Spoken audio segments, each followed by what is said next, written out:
Hey, AB, we've talked so much about your ability to impact the game in other ways besides scoring. And you obviously did a lot of scoring in Maui. I'm just curious, did you go into the tournament with, maybe a mindset of being more aggressive, looking for your shot, or is it just something that kind of came within the flow of the games? Um, I knew the teams were gonna be playing there were gonna be high level, and the pace in the game was gonna be high level game. So I kind of came in a little more aggressive than I have been the rest of the season. But at the end of the day, it was just taking what the defense gives us, and my teammates trusting me, getting me the ball, and telling me be confident and play. So I came in a little more aggressive, but it was just the same thing really. And, how does a performance like that on that kind of stage help, your confidence individually? And then how do you feel like the team is looking and feeling after that? Um, I mean, individually, it just shows that I can do what the team needs me to do. Some nights it's gonna be score. Some nights I'm gonna need to facilitate. Sometimes it might be a little bit of both. And I think the team's always kind of been pretty confident, but just two big wins like that, and then the third game, it kind of helped show us what type of team we are and how good we can be if we lock in and do all the little things a little bit better. Bob? Hey, Anthony. 26 in back-to-back games in high-level competition. Did you surprise yourself at all? We obviously know you're a really good player, but 52, and yeah, I guess you led all the great players earlier. I think you had the highest scoring average. Yeah. Did you expect to score that well?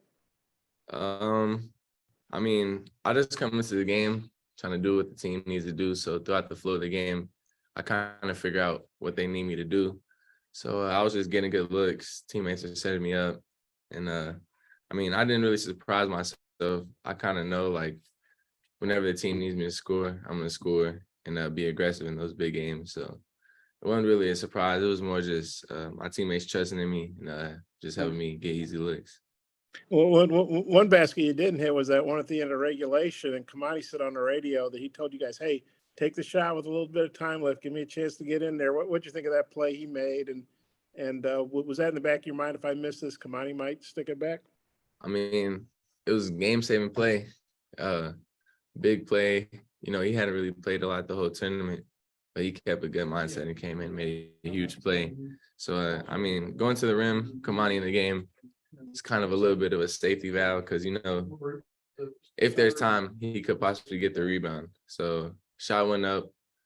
It kind of fell a little off, so I kept going, but Kamani got that board, and it was big for us. And then we saw Nick on the bench. He was pretty active. I guess his knee must be feeling a little bit better. But how would you say Nick's doing? I'm sure he's anxious to play, but how would you say he's doing? And how would you say you guys have done without him? You've done pretty well, it looks like. I mean, uh, that's really up to Nick, to be honest. But he's high in spirit. He's been a good teammate for us, and we just try to continue to play hard without him, even though we miss him, and we know how much better he makes us. Uh, but yeah, that's all up to him. I can't really tell you. I don't really know how he's feeling, but I just know he's super high in spirit and he's being a real good teammate. And then you guys, 3 games in 3 days, high level games, long trip home. Um, are you guys going to be ready for Monday? I know you're young and everything, but how do you feel about, I guess, coming off the high of that experience and then getting back into the regular season? Um, I mean, we're a little banged up across the board, pretty tired from those 3 games, but uh, we're gonna do the best we can to prepare for sure on Monday and just get the right combination of practice and rest. And I think after that, we'll be ready to play on Monday. Okay, thank you. I might have a couple more, but I'll turn it back to Mike. Thank you. Scotty? I don't know. There's a whole lot left to ask, but I'll go with like what are some like your overarching takeaways just from the team as a whole over those 3 games? Like what did you learn about the guys? Um, I think we showed great toughness and fight. I think at one point in the Crane game we were down 12, and then that San Diego State game we were down. So we just battled all weekend really. It's tough to play 3 games back to back to back. and we had guys playing a lot of minutes consistently. So I just saw a lot of fight from the team, and we really came together. We were all pulling for each other, and we all just wanted to win. So, I mean, we were pretty tough this weekend, and we battled all weekend. I think you mentioned a couple weeks ago that you've maybe never been defended like you are now. I'm curious how you've adjusted to that, or what adjustments you've made to, I guess, have the scoring games that you've had recently. Well, Coach Musk just told me really just shoot the ball, stop thinking about it, and just play with a little more confidence. And then once I started doing that, they couldn't really guard me that way. So it kind of opened up the game for me. And like those games where they're guarding me like that, it was hard for me to just do whatever. So once I shot the ball, I started opening it up and making the game easier for me.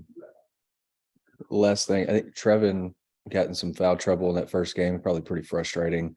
But the 2 second halves in the last 2 games, he was like a different level. What did you see from Trevin? What did he give you guys when he was on the floor?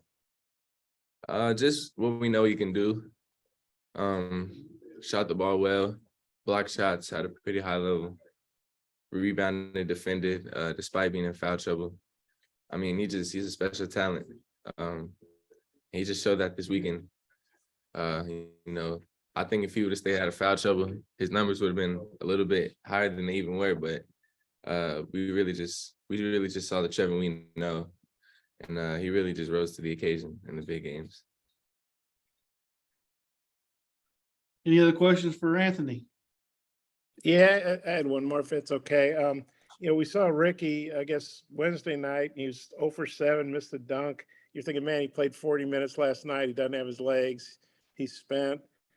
And then he ends up hitting 6 out of 12 and scoring 19 or whatever it was. What'd you think of how he kind of battled through some adversity, wasn't having a good game, and then he just kind of, got back to playing the way he had been? I mean, Ricky's one of our best shot makers, so we kind of just told him keep shooting, keep being aggressive, and we needed him to keep being aggressive that game, to be honest. And they just started falling, so that's what we knew was going to happen as long as he was still aggressive. And I mean, he was really big for us down the stretch. Like, we really went to him a lot, and he answered. So he really just did that all weekend. So it was just a big tournament for him. And did you guys sleep all the way on that 10-hour flight or whatever it was? And did you guys sleep when you got home, or what was that like back and jet lag? I mean, the sleeping arrangement was a little off on the plane, but I probably woke up like 5 or 6 times, but other than that, we were all trying to sleep. We were tired. Yeah. Are you feeling okay now physically? Yeah. Oh yeah. Physically, yeah. Still just a little bit tired though. Okay. Thanks, man. Appreciate you. Yeah. All right, John.